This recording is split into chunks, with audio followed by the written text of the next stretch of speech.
बैठतौ लगनिया टूटतौ बारनवा तपी लाई दी हो पानिया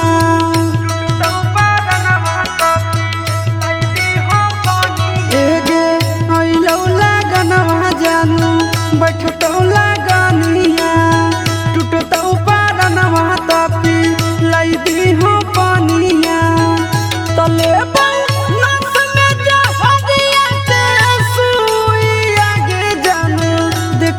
तो धुइया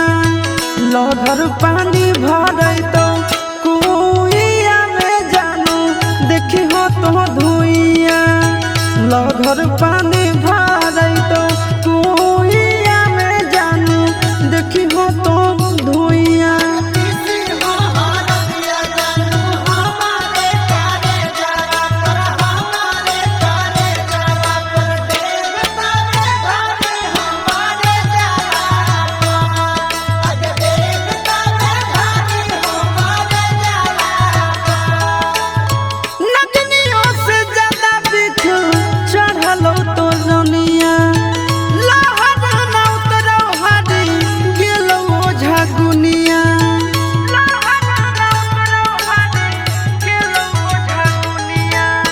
नगनियों से ज्यादा दिख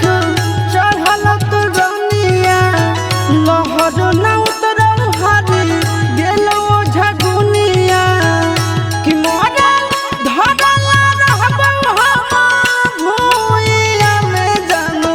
देखी हो तो धुइया लहर पानी भरई तो